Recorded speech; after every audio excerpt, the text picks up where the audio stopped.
เจ้าคณะพระสังฆาธิการที่เมตตาฟังรายการนี้อย่างต่อเนื่อง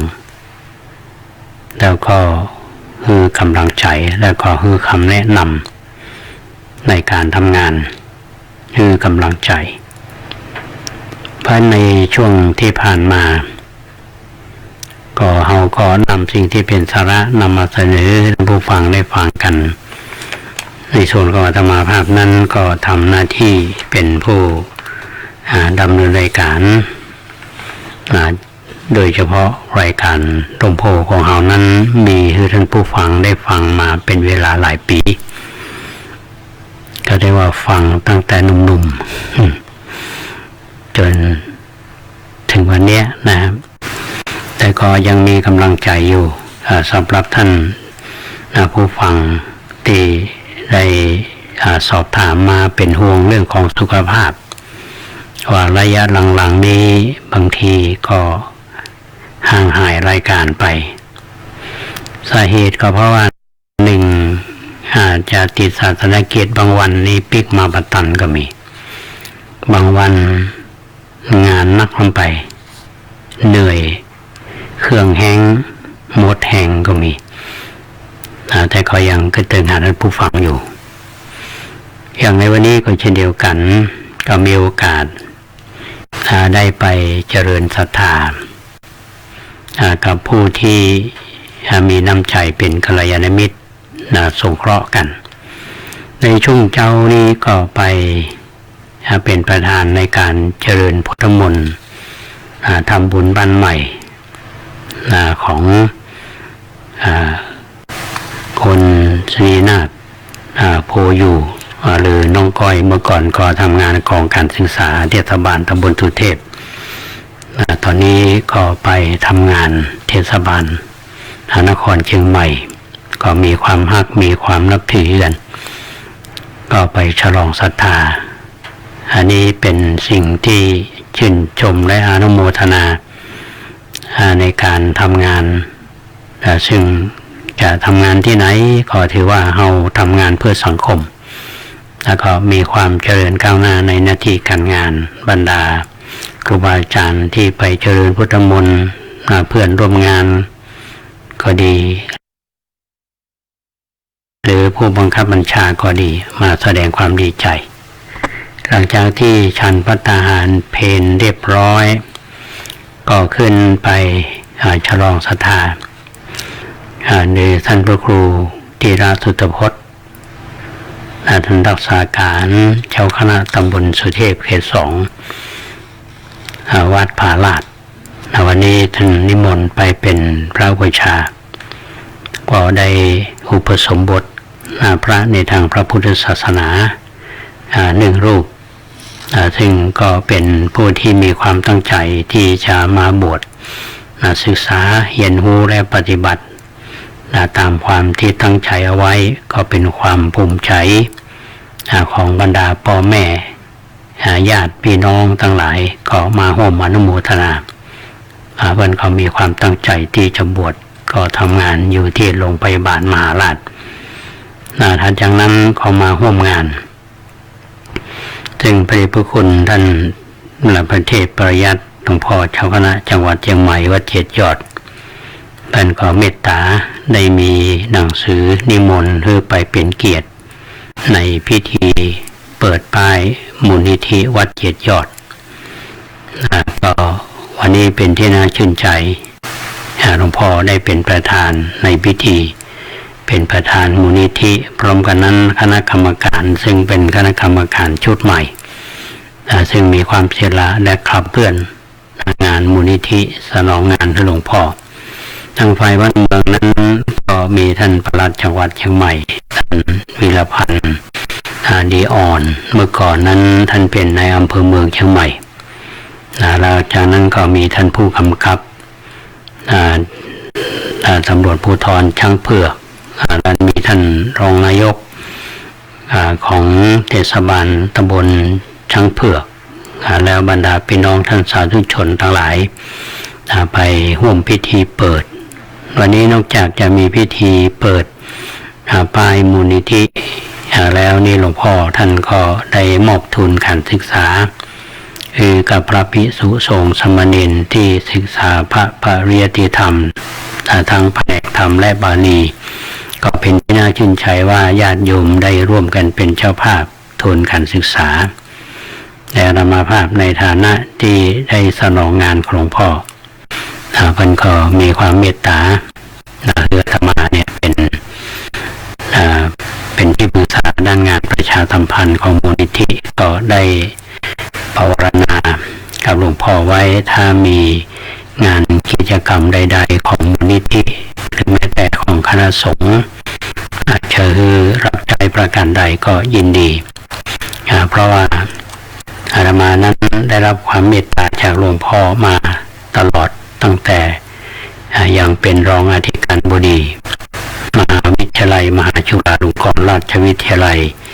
วิทยาเขตเชียงใหม่ซึ่งปัจจุบันนี้หลวงพ่อก็เป็นเจ้าคณะจังหวัดเชียงใหม่เป็นประธานสภาวิทยาเขตมหาวิทยาลัยมหาจุฬาลงกรณราชวิทยาลัยซึ่งท่านก็มีความเมตตาสูงกับมหาวิทยาลัยมหาจุฬาและของงานคณะสงฆ์ซึ่งเป็นเรื่องที่เราท่านทั้งหลายทราบกันอยู่ดีพร้อมกันนั้นก็มีคณะกรรมการมูลนิธิหลายๆท่านที่ให้ความสำคัญกับเรื่องของการจัดตั้งมูลนิธิในวันนี้เราก็ได้ปะท่านรัตน์ปาลพงษ์แห่งพึ่งน้อยเบเกอรี่และท่านก็เป็นรองประธานสภาวัฒนธรรมแล้วก็เป็นถ้าจำบ่ผิดก็เป็นรองประธานมูลนิธิของวัดเจ็ดยอดตัวซึ่งท่านรัตน์ปาลพงษ์นี้เป็นผู้ที่มีใจเมตตาเป็นผู้ที่ส่งเสริมในเรื่องของกิจกรรมในทางพระพุทธศาสนา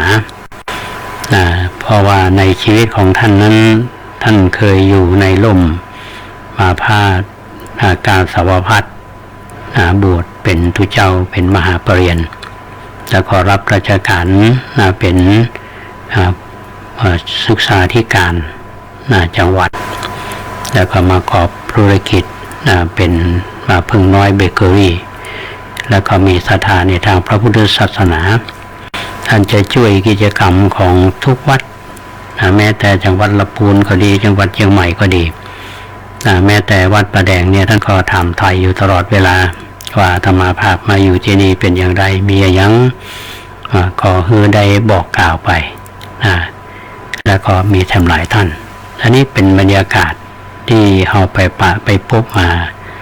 ท่านผู้ฟังวัดเจ็ดยอดกับวัดป่าแดงเนี่ยนะเรียกว่ามันเป็นเนื้อเดียวกัน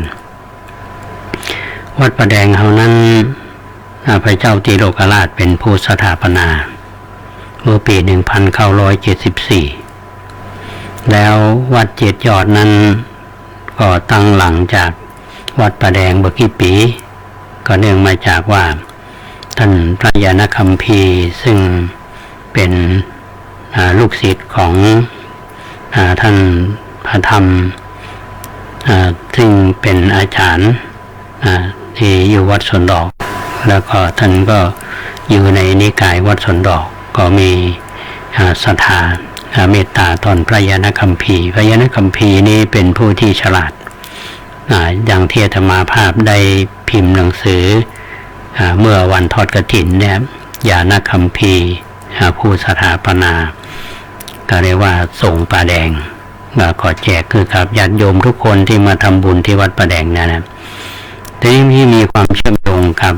วัดเจ็ดยอดเพราะว่าวัดเจ็ดยอดเนี่ยนะตามตำนานวัดเจ็ดยอดเปิ้นบอกว่าเอาต้นโพกิ่งโพจากวัดป่าแดงมา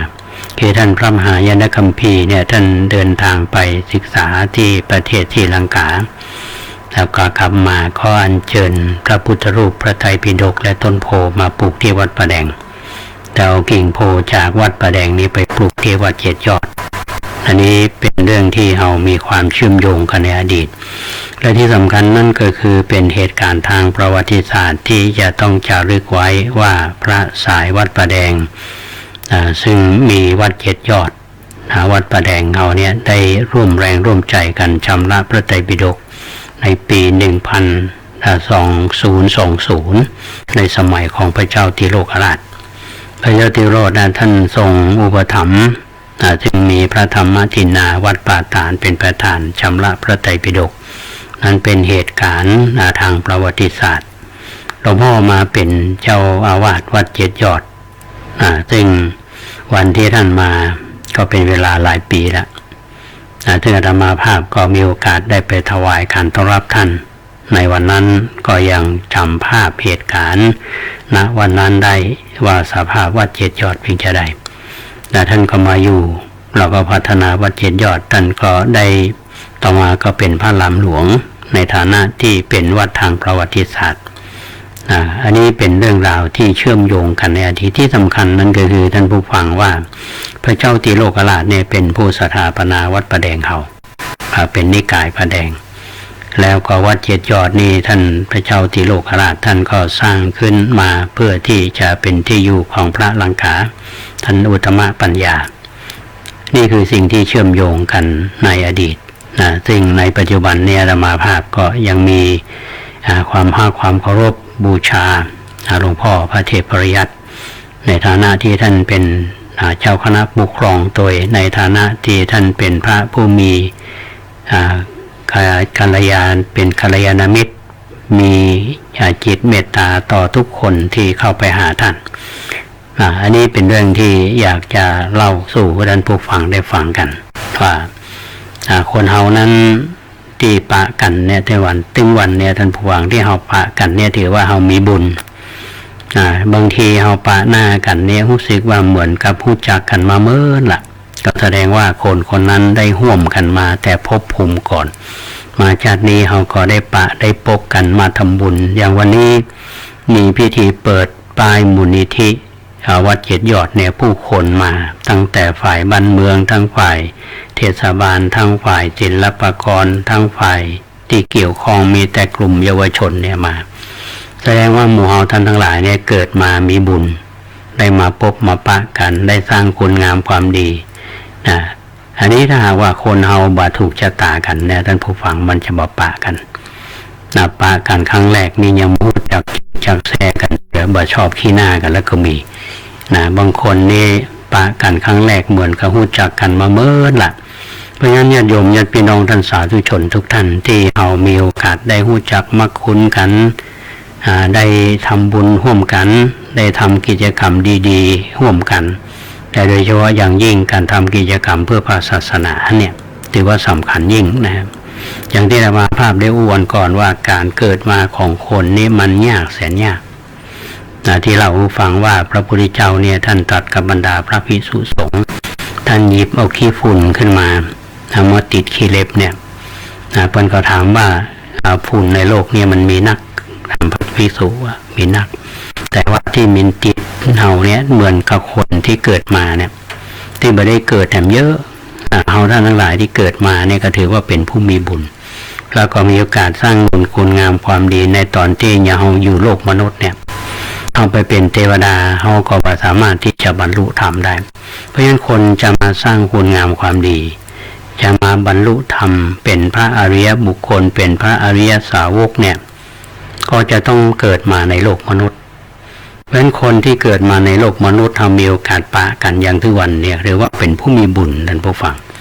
อาตมาก็มีบุญได้รู้จักกับญาติโยมได้มีโอกาสได้มาอู้สู่กันฟังถึงแม้บ่ได้หันหน้าหันตากันฟังแต่เสียงอย่างโยมบางท่านฟังเสียงอาตมาแล้วนี่บางท่านบอกว่าตายว่าอายุเท่าใดปัญจาตัวว่าเป็นตุลุงวัดป่าแดงค่ะถ้าจะแก่นะแก่แล้วก็ลักษณะนั้นนะบางคนก็ฟังซุ่มเสียงอยู่ก็ถ้าจะหนุ่มอยู่ก็นะแต่บางคนหันหน้าแล้วก็อย่าบายอยากหันเป็นหน้าเป็นครั้งที่สองอาจจะมีนะเพราะฉะนั้นวันนี้ก็คือเล่าสู่กันฟังเมื่อวันก่อนนี้อาตมาภาพมีโอกาสได้ไปกราบครูบาอาจารย์เจอท่านอาจารย์พระมหาเกษมเคมาพินันโทเจ้าวาดวัดท่าสะต้อยท่านอาจารย์มหาเกษมเคมาพินันโทเนี่ยเป็นเดิมเนี่ยเป็นคนบ้านสันอุมอำเภอดอยสะเก็ดแล้วก็มาห้ำเรียนศึกษา ที่วัดสันป่าคอยเป็นลูกศิษย์ของท่านเจ้าคุณศรีธรรมนิเทศแล้วท่านก็ได้มาอยู่วัดตาสตอยเนี่ยก่อนอาตมาเมื่อกี่เดือนนะเมื่อปี 2513แล้วท่านก็อยู่สนองงานของตุลุงบุญมีหรือท่านพระครูวิมลบรเวทนะที่เอารู้จักกันเป็นห้องว่าตุลุงบุญมีนะท่านอาจารย์ว่าเกษมนี่เป็นผู้ที่เป็นผู้เรียกว่าเป็นผู้มีจิตเมตตาบรรดาลูกศิษย์ลูกหาอย่างอาตมาภาพเป็นทุเจ้าท่านขออบรมสั่งสอนแนะนำนะอยู่นั้นนะที่สิ้นบุญของหลวงพ่อบุญมีไปเนี่ยท่านอาจารย์มหาเกษมถึงแม้ว่าอาตมาจะย้ายมาอยู่วัดประแดงเนี่ยท่านก็มีเมตตาทำไทยอยู่เสมอทางการทำงานก็ดีการพัฒนาวัดก็ดีอย่างพัฒนาเสนาสนะเนี่ยการสร้างกุฏิเมื่อหลายปีก่อนเนี่ยท่านขอเมตตาหอมเงินมาก่อนหนึ่งซึ่งเป็นความเมตตายังประทับใจอยู่ทีนี้ท่านก็ได้บอกว่างานวันกตัญญูซึ่งจะมีขึ้นในวันที่7 มีนาคม 2563เนี่ยเป็นวันกตัญญูท่านบอกว่า27 ปีละตุลุงบุญมีได้จากหมู่เฮาไปเรายังนึกถึงในสมัยท่านที่ยังมีชีวิตอยู่ยังนำมาภาพนี้ยังอยู่ในความทรงจำก็จำได้ว่าตอนที่มาอยู่ใหม่ๆด้วยความเมตตาของท่านตุปีมนัสกันตะศิริเป็นคนบ้านหงอำเภอลีเหมือนกับญาติทางห่างกันแต่ท่านก็มีเมตตาได้แนะนำปามาอยู่วัดตาตะต้อยได้มาเปิ่งใบบุญของหลวงพ่อพระครูวิมลวรเวทตุลุงบุญมีก็มีโอกาสได้ศึกษาเล่าเรียนในสำนักของวัดสันป่าคอย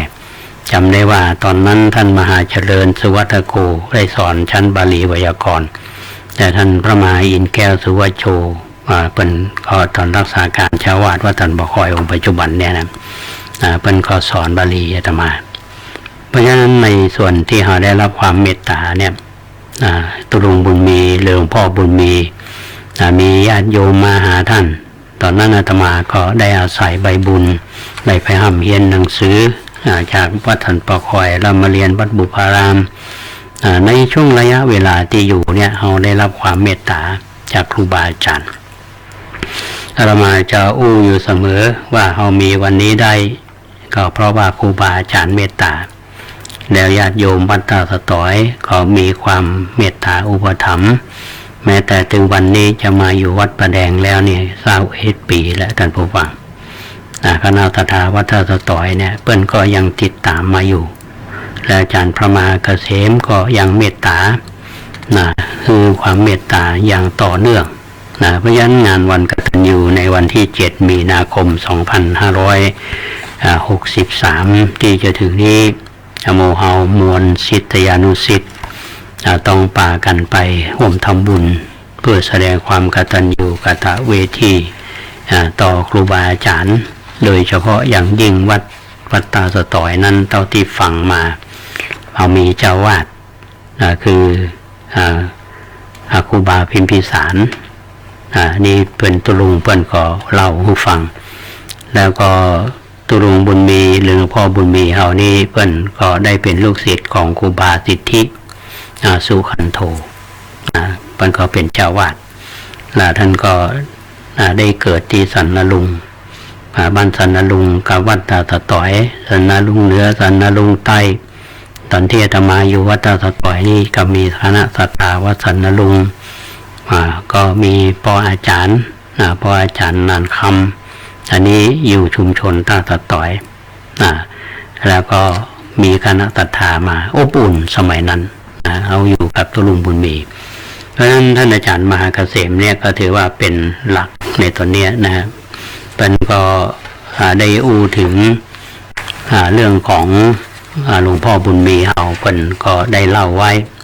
เป็นว่าเกิดตึงหาหลวงพ่อว่าเมื่อวันอาทิตย์ที่7 มีนาคม 2536เนี่ยเวลา 5:00 กับ9 นาทีซึ่งตรงกับวันขึ้น15 ค่ำเดือน3ก็คือวันเดือนเป่ง วันนั้นอาตมาจำได้นะว่าวันนั้นมันเป็นเดือน5เหนือเนาะซึ่งตรงกับวันมาฆบูชาในวันนั้นนี่เป็นวันที่ลูกศิษย์ลูกหาตั้งบรรดาพระภิกษุสงฆ์สามเณรศรัทธาวัดตาต่อยแล้วก็ญาติที่เป็นน้องคู่คนก็มีความเศร้าโศกเสียใจสุดที่ขนาดนับได้ก็อยากจะเก็บ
งานนักลงไป